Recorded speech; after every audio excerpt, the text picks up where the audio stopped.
One, two, three, four.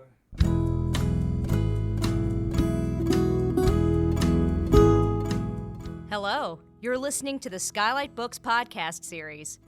We are a general interest independent bookstore located in the Los Feliz neighborhood of Los Angeles, California. This year, because of the coronavirus pandemic, we've had to close our store and cancel in-person events. But Skylight is your neighborhood bookstore, and we are finding ways to create community even while we're far apart. In the coming weeks, we'll be putting out lots of new audio content to help you discover new books, connect with authors, and check in with your favorite booksellers.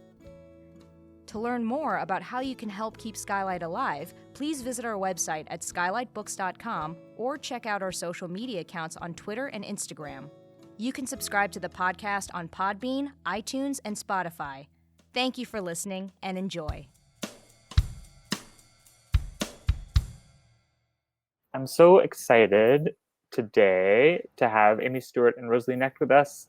I'm here from deep in the bowels of Skylight Books.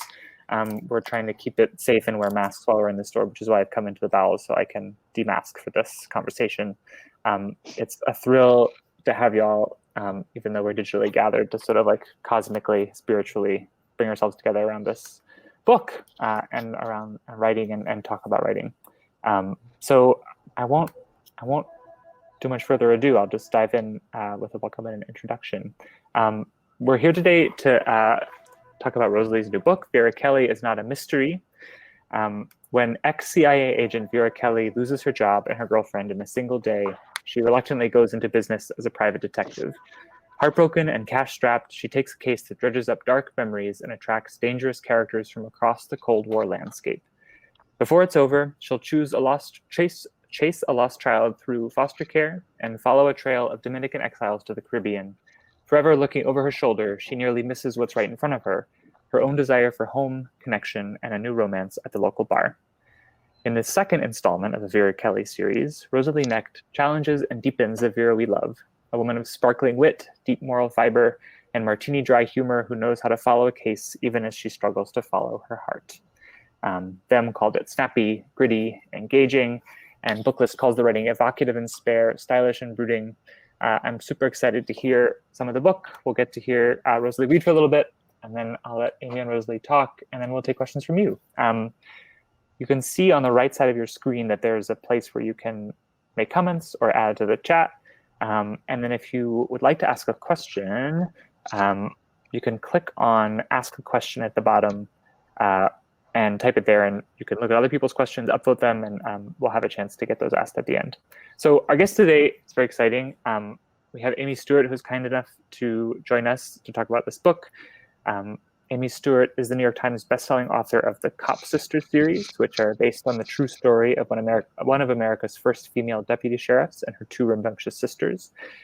She's also the author of popular nonfiction titles, including The Drunken Botanist, Wicked Plants, and Flower Confidential.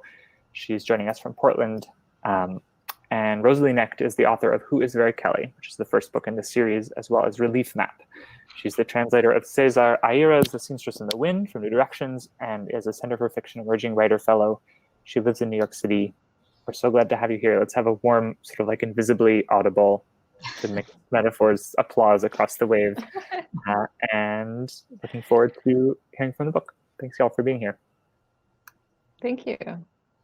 And thank you all for being here. It's been, a piece of bringing out a new book that is really wonderful. It's just getting to see people that I haven't seen in a while. And I do not actually see you, but I know that you're here. And it still feels good. Feels really good. And I want to thank Amy again for being here too. Amy has been just like super supportive. Amy is just a generous person kind of in the literary community, and it's always happy to kind of lend her clout to things, lend her success to things. So just thank you again for taking the time. And thank you to Skylight Books, which I believe it was your establishment that I saw going viral on Twitter a week or two ago, because like one of the Chris's was seen leaving Skylight with like a bag full of books. Chris Hemsworth, one of those, one of the major Chris's. So it's almost like I'm there, which means it's almost like I'm seeing a celebrity right now. So yes, I'm gonna just read Chris Pine. Okay, thank you, Molly Temple. Yes, one of the top Chris's, in my opinion, of the tier of Chris's. Um, so I'm gonna go ahead and read just the first few pages of the book here. And thanks for the introduction to Agnes. Chapter 1. The morning after Jane left me, I woke in a Russian diner that overlooked the boardwalk at Brighton Beach, sitting upright in the corner of a booth. I had always been grateful for an all-night restaurant. A waitress with red cheeks was refilling the cup of coffee in front of me and rotating the plate with its scraps of corned beef, clearing her throat politely. I sat up and thanked her. Through the fogged glass, I could see the great ocean, pale and soft, meeting a paler sky. Down the beach, the Wonder Wheel at Coney Island was coming out of the pre-dawn dark. I put my hand over the mug, and the waitress moved away. By my watch, it was 6:40 in the morning, which meant that it was almost 24 hours now since things had begun to go wrong. Jane had said, "I'm tired of waiting for you to want me here." She was standing in the hallway between my bedroom and the second-floor bathroom, holding the powder pink bag with her makeup and toothbrush in it, wearing my dressing gown. "I don't have to move in, but you hardly talk to me." "I talked to you," I said. "About what?" she said. "About nothing. I turn around and you've left the room." "I talk to you." "You say clever things," she said, "and when I try to answer you seriously, you make clever jokes." "You can move in then," I said, becoming desperate. "You can move in. I've been stupid." "You know I can't. You would make me miserable." She waved her hand toward the hall, the stairs. "You practically faint when I leave my shoes on the rug." She brushed past me to my room. I leaned in the doorway and watched her getting dressed. My eyes were stinging. My nose was stinging. I sneezed. "I have a class to teach," she said. "I'll get the rest of my things later." "Don't go," I said. I set it into my cupped hand. She put her hand on my shoulder. "You're a nice girl, Vera," she said, "but you're impossible." Jane was noisy and hot, with a bright voice, a bright face. After she left, the house felt like a meat locker, despite the August weather. I went for a long, blurry walk. When I got home, I stood in the kitchen for 15 minutes looking at the wall clock, and then I had a whiskey and sat in the garden. The roses were blooming for the second time that year. They were yellow, washed with pink, like sherbet melting in a bowl of punch. The starling who lived under the eaves of the shed came out to scream at me. He thought the yard was his. It was 10 o'clock in the morning. It was time to go to work. It was one of the film editors for the news broadcast. I should explain that I got headphones on, which I normally don't when I'm doing this, so I kind of can't hear myself. And so I am stumbling over my own text here. I apologize. I was one of the film editors for the news broadcast at the WKNY station near the Battery. I started leaking tears on the Q train over the river because the view was too big, and I could see the trees on Governor's Island fizzing and dark in the sun. The summer would be over soon. I made it to my break before I called her. She had a telephone in her office at Brooklyn College, and she would have just finished her afternoon romantic poetry class. It rang twice, and she picked up. "Jane," I said, "I think this is a mistake. I'll make it up to you." "Vera, it's too late, all right? I'm sorry." "What do you mean?" I was alone in the editing room, and I was keeping my voice low. George Kepler must have been listening from the switchboard or patched in from another office. Later, I wondered if he had been listening to my calls for months, ever since he had cornered me at the bar where the editors and runners went after the evening broadcast, and I had pushed him off, laughing. "What do you mean it's too late?" I said. "Is there someone else?" She said nothing. "Christ, Jane, is there?" "There is?" "I didn't plan it this way," she said.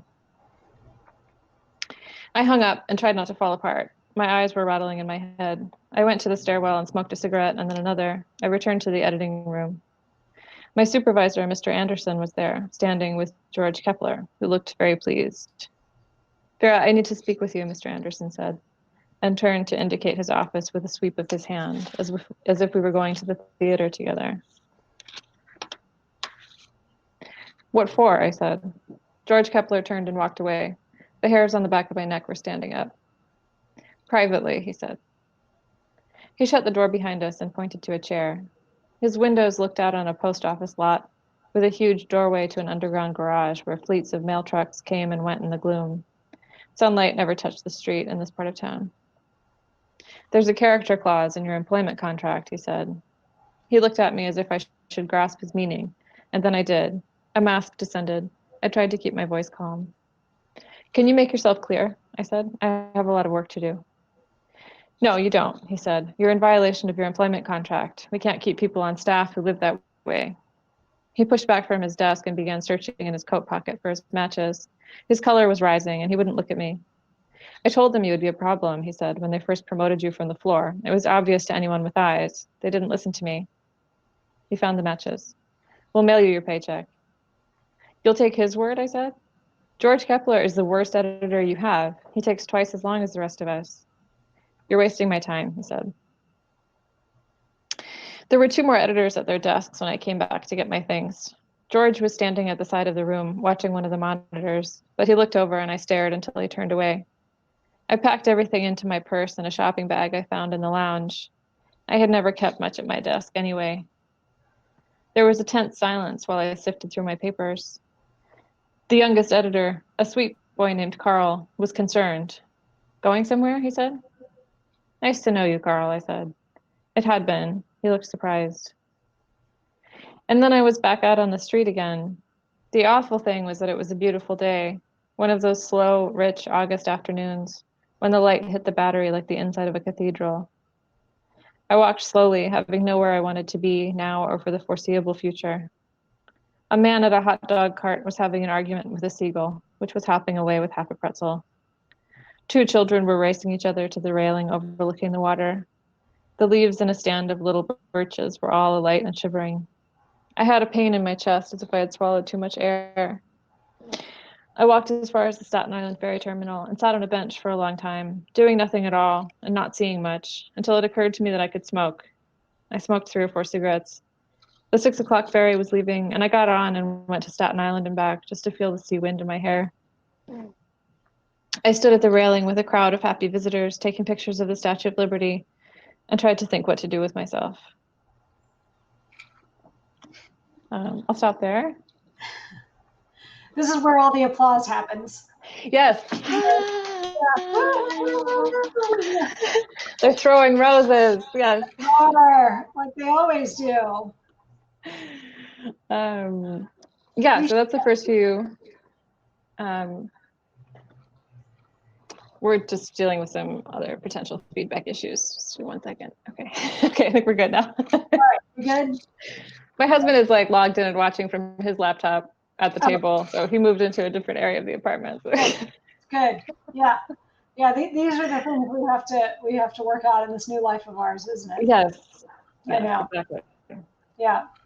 So, well, 2 things. So first of all, one of my favorite people is here at your event tonight, which is Vicki Nesting is a retired librarian from the New Orleans area. And she's been a big champion of my work for a lot of years. And so one time when I was in New Orleans, I went and did an event at her library. And I just want to say a huge shout out to librarians everywhere who, like all of us, are coping with just so many challenges with their jobs and so many questions about reopening and stuff. And they're just such an important part of the book community. So yay, librarians. Yay, librarians. Yay, librarians.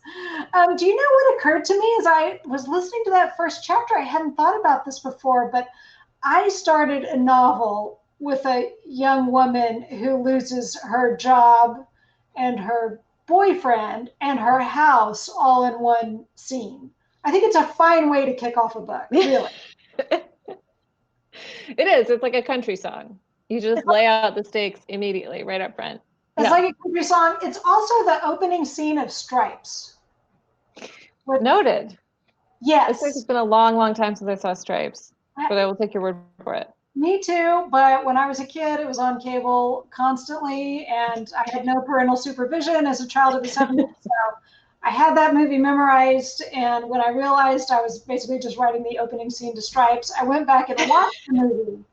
And it's amazing how many great lines there are, but in other ways, it's also, you realize very quickly why it's not Bill Murray's most famous film. I definitely have seen it, though, and I remember being charmed. I hope a lot of you have read both of the books, but what I'm wondering about is like, after the first one, what was it like to get back into her world? Because this is an experience you haven't had before as a novelist, of returning to the characters in the world you'd said goodbye to. How did that feel? Right. I really hesitated. I kind of had this push-pull thing about doing a series because the truth is that writing the first one was hard. Writing the first one took 5 years, and there was a lot of rewriting. It was one of those projects where at the end of it, like the material that you've taken out, the pages that you've taken out and thrown away, like adds up to almost another book. Yes. So when it was done, I was like, okay, I feel good about this. I feel good about what this has ended up being, but like that was like, I think I may have actually used the phrase pulling teeth, like in a conversation with my editor about it. So, but then, of course, what had appealed to me was sort of the pulpy nature of noir fiction, and sort of, I think I have always enjoyed reading series, and I also sort of feel like we're in an era of the series because TV is kind of the dominant thing, and I think people, I think are just like really used to kind of relating to something that is presented to them that way in installments. And I love all that stuff.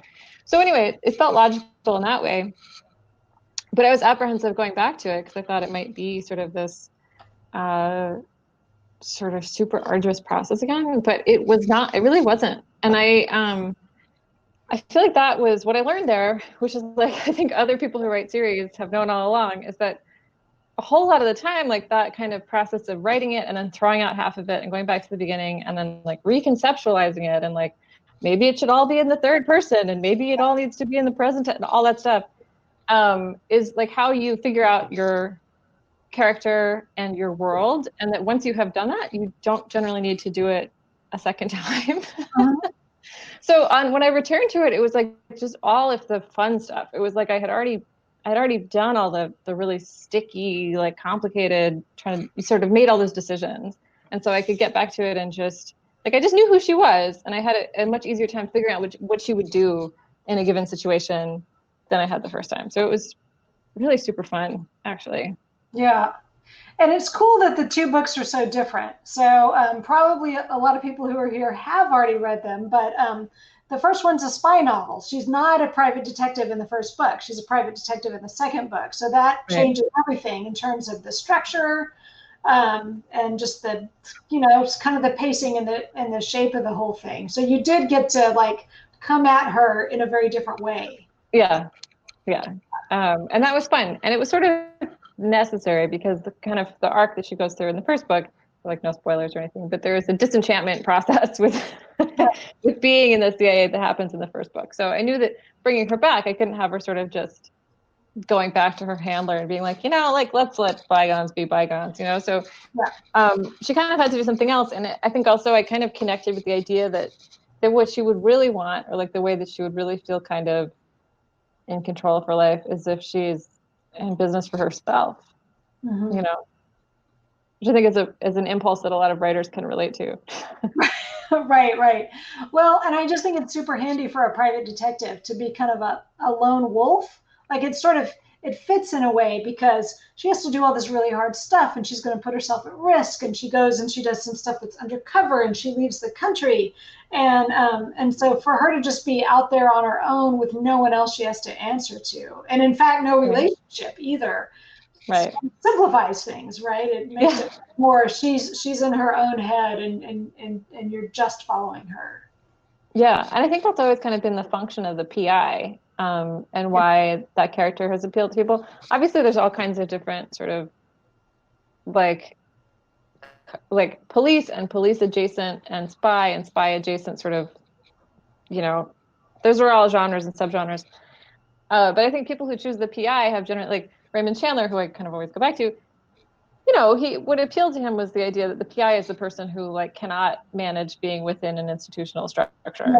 Like both because he doesn't like to be told what to do, but also because he's too much of a mess, right? Like his PIs are always just like shattered human beings, who are barely functioning, but that's the appeal, right? Is that it's like someone who gets to investigate and gets to sort of work towards the idea of like justice in this roundabout way, but without having to be a part of any of these institutions that we know don't really deliver those things with any kind of consistency, you know?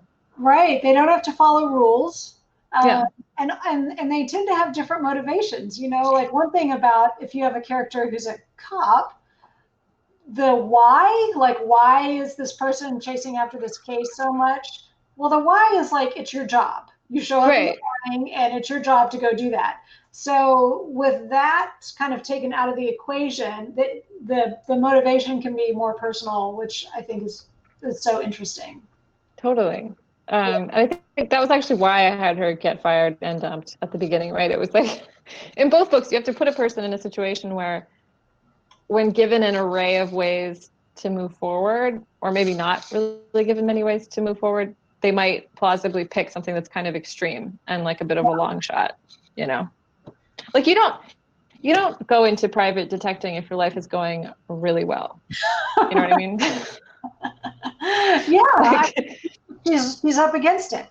Right. And yeah. And that's what makes it so interesting. And I think, and it's like so weirdly satisfying to read right now. You know, I mean, the world's in a lot of chaos, and you would think that what we'd want to read is like just the literary equivalent of a cup of hot chocolate.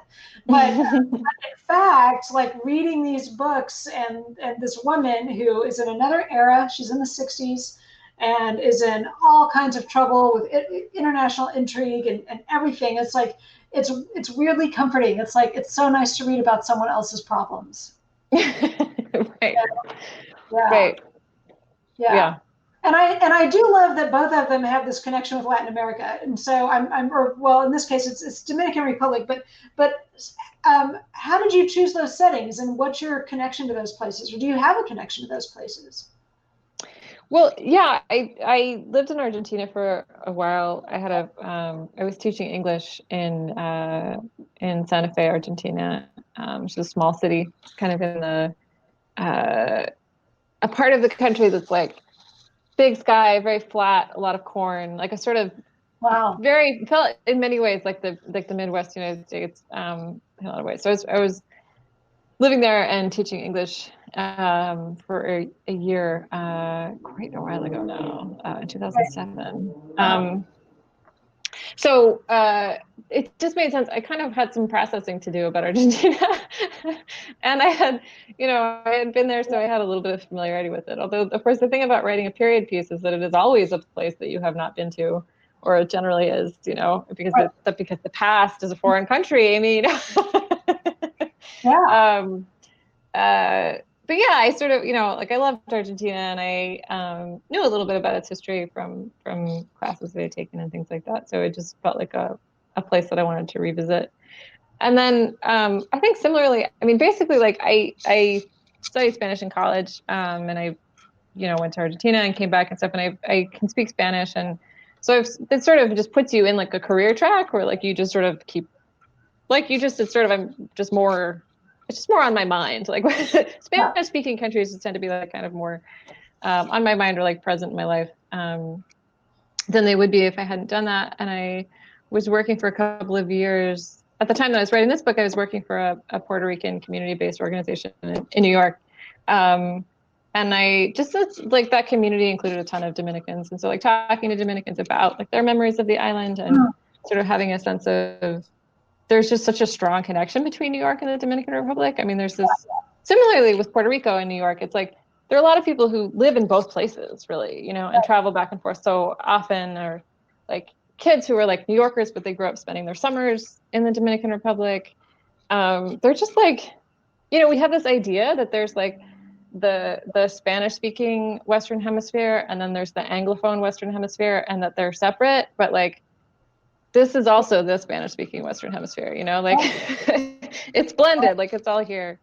So, so I was interested, in the Dominican Republic too. And in the 1965 invasion of DR by the United States, which isn't depicted in the book. It happens before the action of this book, but that was sort of a peg that I was interested in that. And it seemed like an event that would have this kind of, intrigue, right, and also like pain and loss and dislocation kind of swirling around it. Right. Yeah. Well, I love all the settings. I mean, New York, of course, really comes to life. And but in the first book, when we're in Argentina, and in the second book, when we're in the Dominican Republic, they're great places to be. And there's just something about the '60s with these. I really love it that's the time period. I feel like I was born in '69, so I feel like it's this time period that still kind of feels like the present, but it almost qualifies as historical fiction at this point, which scares me. Yeah. It's like it's far enough away that you really have to stop and think about, like, well, wait, did we have this at that time? Or did, you're sort of thinking a little bit maybe about the technology exactly. And exactly. Yeah. Which that's actually, cool. I already have been informed that I got something key wrong on that front.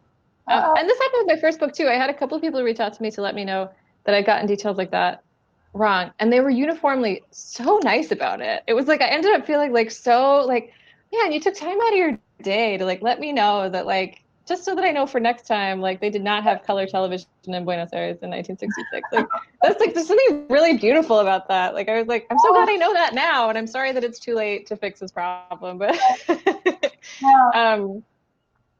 but yeah, it is an era, I think, that feels so close in some ways, that it's easy to not realize that things that you assume were there were not in fact there. Right. And the little detail is that apparently I several times described someone as putting their car into 5th gear. Oh. No, they didn't have 5 gears. They only had 4. I would not have known that either. Yeah. But yeah, anyway, little things like that. It wouldn't have occurred to me to ask because it feels like that era feels so, like it's just right over there. Right. It feels like it's like right over the horizon, right over there. Yeah, right. Feels very recent. I remember hearing David Sedaris talk about a short story he wrote that involved a shrub that produced berries in the spring. And he got letters from people saying, it wouldn't be the spring, like the berries, that should be in the fall. And he was like, it's a story about talking animals. If I want to have berries in the spring, it's going to have them. So, there's the point which you can only do so much research. And then it is a novel after all, you can always play that card. It's a fiction, come on. But there is a funny process there. There is like a sort of, I think for people who haven't been through it, people would be surprised to learn how much of the copy editing phase is actually essentially fact checking. Like you get your work of fiction fact checked, which makes sense because works of fiction are full of facts and the lines between them are blurry. And of course they also do things like they let you know that no, like in the 3rd week of the story, like you said it was Saturday, I counted it would be Thursday by now, all that stuff. That's crazy. Timelines make me insane. Yes, well, I learned my lesson, I thought, and I like carefully tracked my timeline in a Word document this time, but I still made a hash of it. But I actually I can almost reach it. I actually have a 1919 calendar printed out. Nice. So I can just look. Was that a Thursday? What was it? Yeah. You are so much better off just making sure you check at the beginning than going back and trying to fix it later. Things like that can create unbelievable problems. But yeah, seasonal stuff, or like and of course, by the time you get to copy editing, also you have become deranged. Like you have read your own book so many times by that time. Like you hate the sight of it, you hate yourself, you hate the entire venture of book publishing. You don't ever want to think about it again. And then at the very end, this like beleaguered copy editor who's just trying to keep you from looking like an idiot is making notes in your margin that's like, wouldn't it be colder in this scene? And you're like, leave me alone, like, get off my back. I know. It's as cold as I say it was. Yeah, right. Stat. Yeah, I know. It starts to just look like a pile of paragraphs after a while. It just starts to be completely incoherent. And actually, your editor, Maisie, told me one time that there does come this point where I think a road that authors can go down, which is a big mistake, is just to start changing things for the sake of changing them. Like, I just want to see something different. I've read this scene so many times. It could be fine, but it's like you come back to it for the 100th time, and it's like, no, now I need to change this. And you can sort of ruin it by just rearranging things to keep yourself from going insane. Yeah, I think that makes a lot of sense. I feel like I've had that moment with like the 11th hour, like, should I change this entire thing into third person moment? And I sort of like wrestled myself back from the brink, you know what I mean? And this is what a writing group is good for. I was like, guys, like, this is crazy talk, right? And they were like, please don't do that right now. But I can definitely see how it happens. Yeah. Yeah, for sure. Well, I'm glad you kept it in the first person, because, you know, her voice is what it's all about. You totally just want to be inside her head. Thank you. Yeah, I actually, when I started the first book, it was a little bit an experiment for myself of like, I'm going to try to write something in first person, because I really hadn't up to that point. I had always done kind of a close third, like most people do.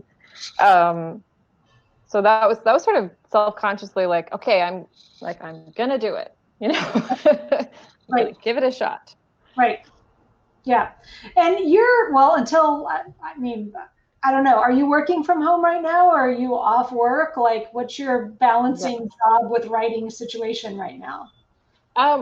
So I started a private practice like in February 2020, which is like a really interesting time to launch a new venture, as it turns out. I'm a social worker. I'm a licensed clinical social worker. But so I've been sort of, I am working from home. I have a few clients who I see through, you know, video platforms like this, HIPAA compliant video platforms. So not exactly like this. So I'm working, but of course there's a limit to how many hours I can work, because I also have a toddler, and my husband works full time, and he's also a therapist. So it's like our days are this like kind of crazy, like celebrity squares, like patchwork of like, I have an appointment at 1, 2, and 3. So like you can see someone at 4, and then like I can see someone at 5, convene for dinner, bathe the baby, go to bed. Like that's what our day is like. But actually the funny thing is that writing has been easier scheduling wise during this time, because since my husband is not commuting, he has like so graciously given me that hour every day. So every day, the hour that he would have spent getting from our apartment into the city to work, he's with our kid and I'm writing. So that's what I've got. Yeah. So that's what yeah, actually more than I would have otherwise, I think, if things were more condensed, you know. So. Yeah. Well, yeah, and so that means that there's a third one on the way. Is that? Yeah. That is not toddler.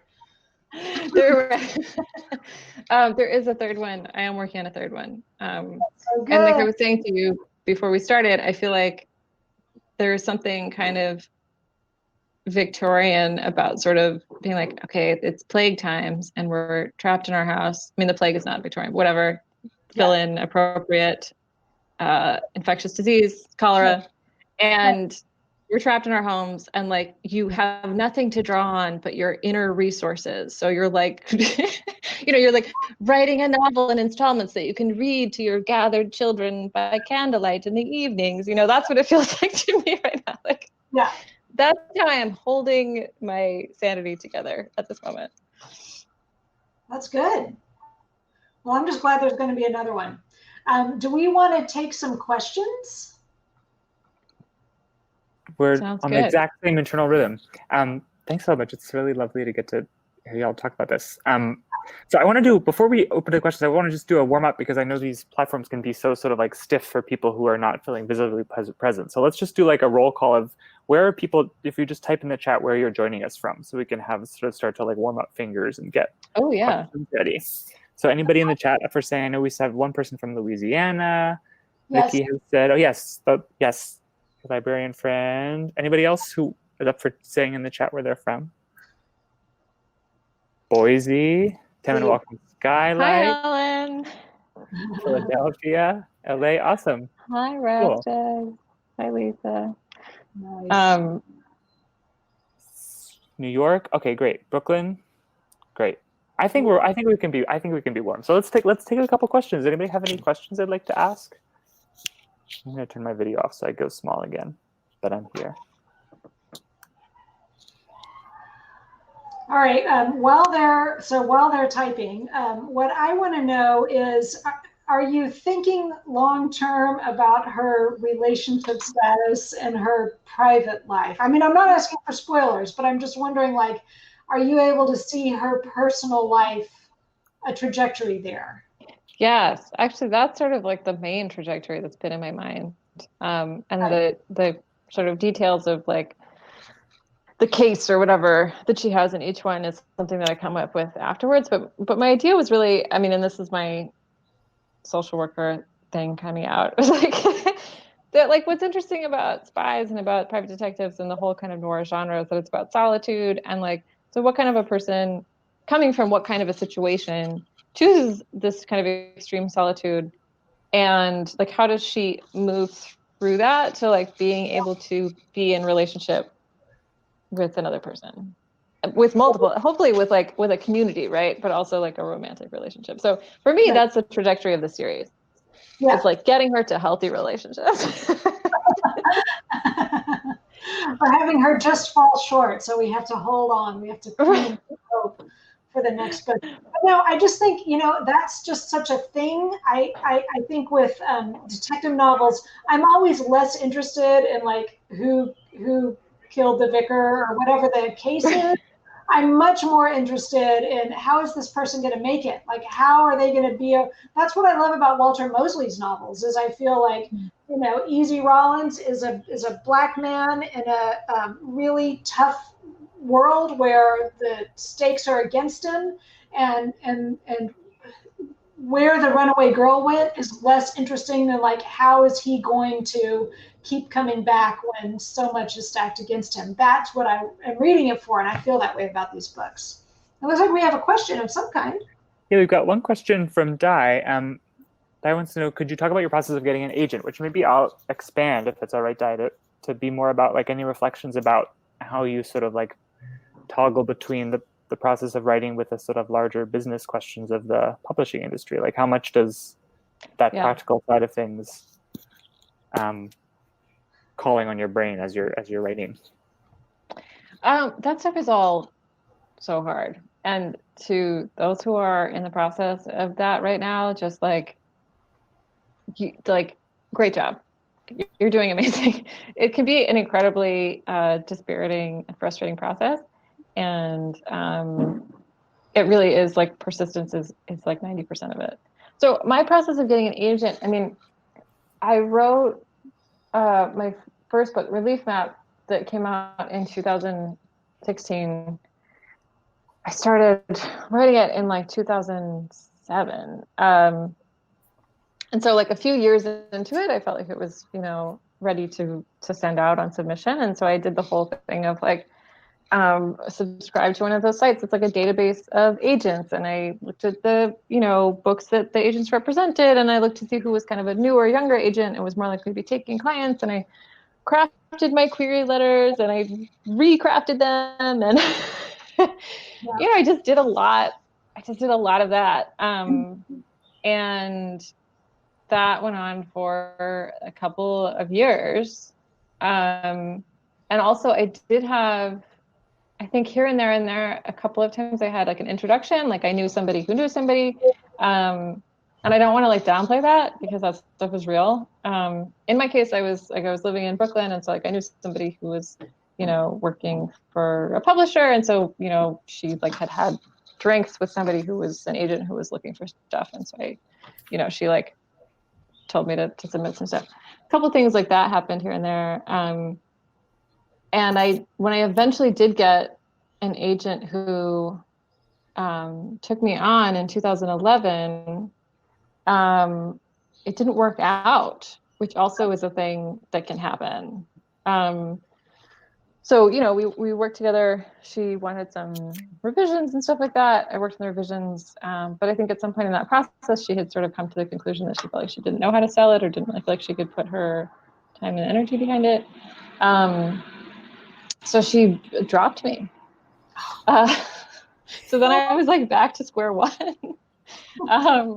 So then this may be more detailed than you wanted, but I'm going to tell you. So during this whole period, I was also applying for like residencies and grants and stuff like that. And I finally got lucky and I got a thing that I'd applied for, which was the Center for Fiction Emerging Writer Fellowship. And one of the things I did was a reading. At the reading, there was like a junior editor from Simon & Schuster. She emailed me and she's like, I like your work. Who is your agent? And so at that point, my work was on submission with an agent who had not given me an answer yet. And it had been a couple of months, so I figured the answer might be no. But I emailed her, and like always use this kind of leverage. I emailed her and I was like, this editor at Simon & Schuster wants to know who my agent is. So like, Yeah. so are you my agent? Right. And she was like, and because I respect her honesty and integrity, she was like, I wasn't really sure how to sell this, but like if there's already an editor who's interested, then sure, I'm your agent. Yes. And that's how I got my agent. Yeah. And to be clear, the editor at Simon & Schuster did not actually succeed in acquiring the book. Like she couldn't get the sign-ons that she needed from people above her to buy it. So they did not buy it. But by that time, my agent was stuck with me. So, and I should clarify, like my agent is like an angel. I love her very much. She's like a friend and like a champion and all that stuff. To be clear, but it's a business, right? So like at first she was like, I'm not actually sure that I can have a business relationship to this work. And then she's like, no, I guess I can. And then it was too late to go back. Right. It's amazing. Yeah, that's the story. Can I turn us to another question? Someone wants to know, what has it been like for you to write about LGBT characters during this time in history? It's like kind of amazing that I think the same week that it came out was when the Supreme Court decision came down that banned workplace discrimination against LGBTQ people, which was a tremendous moment. So it's been, I mean, in many ways, I think it feels like under siege, for the last 3 or 4 years. So these moments of good news are really kind of rare.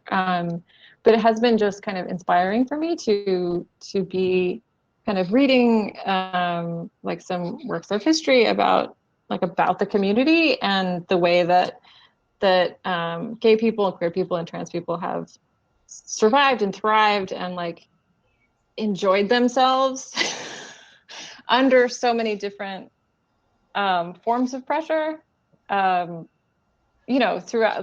kind of always, but in particular the 20th century. And I also just like, it's something that I take really seriously and try very hard to be accurate about, because I'm not a member of the community. So like, I really feel a lot of pressure to not make stupid mistakes and to like kind of do the research and read some books and like talk to people and make sure that I'm not like misrepresenting, that I'm not oversimplifying, that I'm not misrepresenting, and that I'm producing something that people can enjoy. That's like forms like any kind of small contribution to that. So, and that's another thing about it being in the 60s is that there's lots of people who you can actually talk to about it, right? Like there's people who are Vera's age who are around for you to talk to, which is that it's so interesting. It straddles that line with historical fiction where it seems far away, but then again, you might have a next door neighbor you can just ask about it. Right. Totally. Like that, some of the places, I had like a funny moment with a bar in the village, but like I had been speaking to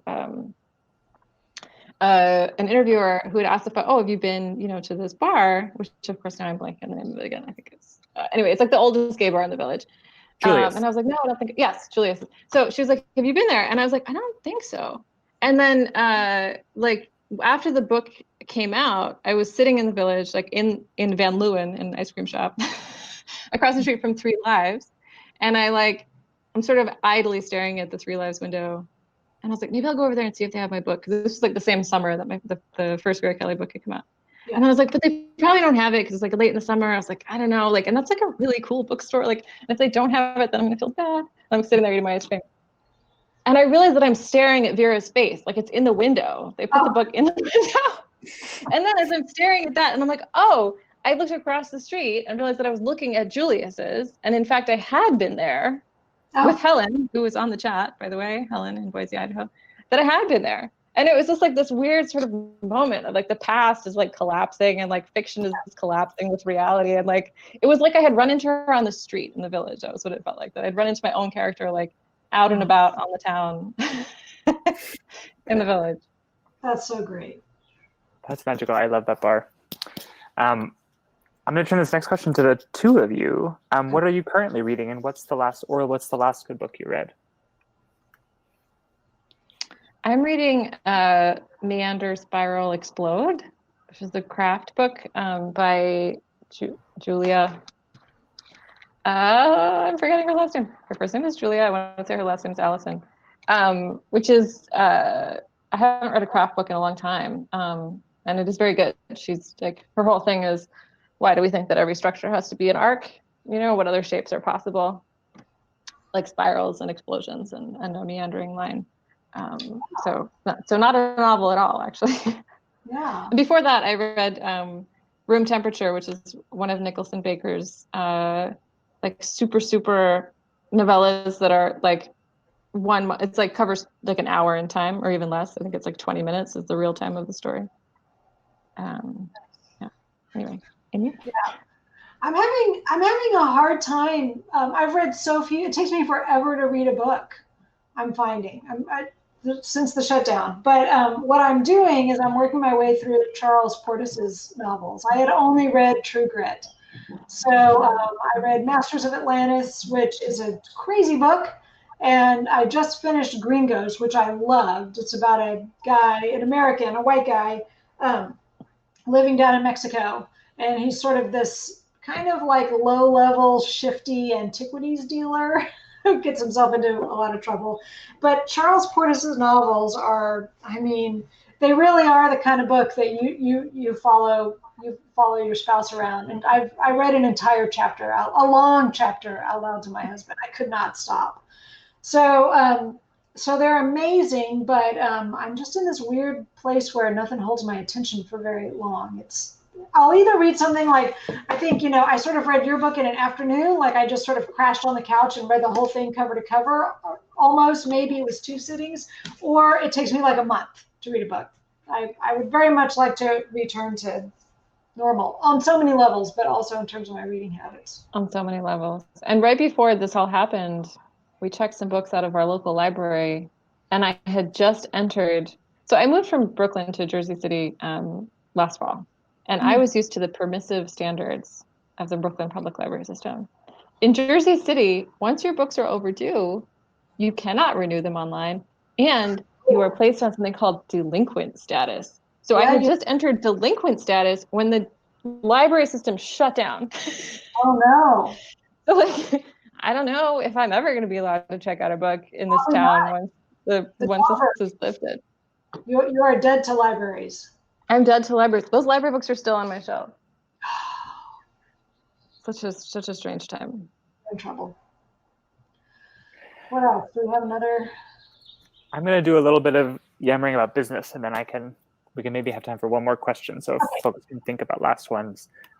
First of all, y'all should all get yourself a copy of not just Vera Kelly is Not a Mystery, but Who is Vera Kelly? And both, I'm going to put the link in the chat,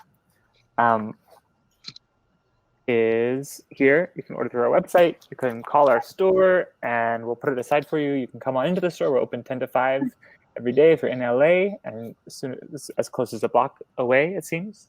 You might run into Chris Pine, just saying. Chris Pine is actually just like over here across the room. I wish I could show you. He's making gaga faces at me. And it's a real party in here, so come on by. And it's so great to have the two of you. I want to also call your attention. So first of all, order the books. And secondly, I want to call your attention to the donate button at the bottom of the screen. I know it's a tough time for many, and we are sort of like pumping away as best we can here at Skylight, but certainly could use the extra help if you're able. So I know we have librarians and writers and booksellers here, so we're all sort of in the same boat, and we all know that our communities are sort of like struggling and helping each other keep afloat, and that kind of mutual support has been a great gift. So if you're able, I'll just point your eyes that way. Do we have one more question that somebody wants to ask? It's been so nice having the two of you here. Thank you both for joining us. Okay, yes. Mark wants to know, How do you feel that you've grown or changed as a writer after going from struggling to find an agent to being published and now almost completing the Vera Kelly trilogy?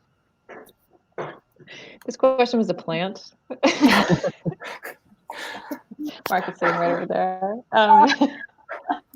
I mean, okay, I think that, it's sort of in the way that the question about the agent was posed, right? Which is like, how much of my brain is being eaten by the business side of it? And I think that's like the really great thing about having an agent is that you can stop thinking about getting an agent. And that is like a blessed relief.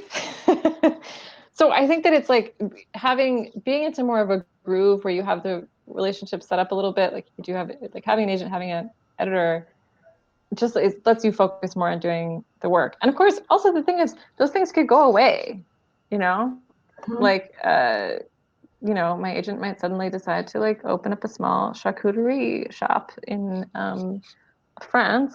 My agent speaks French, that's why I imagine that would be what she would do. But or like editor, like things happen, right? But when things are going well, I think the way that can be substantive is that it helps you shut down some of the anxious ego chatter and just do your work and not think about it so much.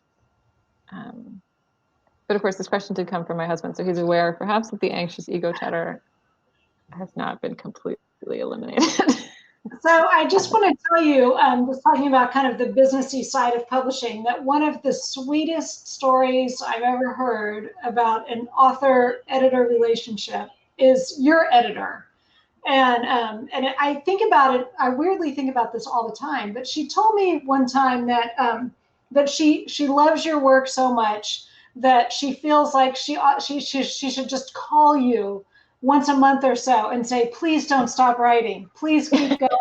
We need another book from you. And I have to say, never in my life has anyone called me and begged me to please not stop writing. So I feel like, that's just, Tin House is a lovely publisher, but they really are. Just to have people who are in your corner who are going, please keep doing this. I mean, especially you're working full time, you're a social worker. It's a demanding, draining job. I've worked for nonprofits doing social worky kinds of things. So I know that you don't have a lot left to give at the end of the day. So to have people around you who are saying, yes, we need more of this, please keep going, that's so nice. They are also, and I sort of want to make a businessy note about that too, is that I've published with a small press. And it's different that way. And when I was writing the second book, I was working full time. I'm not working full time. I've sort of struck off on my own to make things a little bit easier. But yeah, I mean, there is a way that like, if your editor and agent don't seem like they're, that they think this is a good idea, then it's really hard to persist in something that's sort of you're kind of scraping the bottom of the bucket for your energy for it. But anyway, small presses though, I think there can be a feeling that if you don't find a home at one of the big five, then it doesn't count or nobody's ever going to read it. The thing about a small press is like if they want to work with you, like everybody in the office knows your name. You know what I mean? They're not handling a bazillion titles a year, and like they pick stuff that they really believe in and that they're going to put everything they have behind it. So like it's like 100, I owe everything to Tin House. It's so easy, I think, to get kind of lost in this cascade of titles from one of the big houses, and the small presses are like it can be like a really wonderful experience, even though you might get less cash up front. But every book is one that they're passionate about because they don't have the time or energy to just shovel books onto a list because they need to publish however many books a week. So they have to love every single one of them. And I know they love yours. And Maisie Cochran is an incredible person. Yeah, she's great. Editor and friend. Yeah. I made myself big not because I wanted to intrude and stop with another conversation, but because I want to thank you both so much for, and visually, like you can see the gratitude in my face, for joining us and taking the time. If you click that link to our Skylight site, you can get both Amy Stewart's books and Rosalie's books. I encourage you to check them out. Both amazing writers. We're so grateful that you joined us, and hope you weather the continued ongoing uncertainty well. And thank you to all who joined us. It's really, really lovely to have you here. We can feel your presence, even if we're all not in the same room. So thank you to all. Thanks, everybody. Yeah. Take care. Bye. Okay, bye-bye. Thank you for listening to the Skylight Books podcast series. Please don't forget to visit our website at skylightbooks.com and make sure to follow us on Twitter and Instagram. Also, don't forget to subscribe to this podcast for more author talks and bookseller conversations. You can find us on Podbean, iTunes, and Spotify. Stay safe and healthy, and we hope to see you back in our store soon.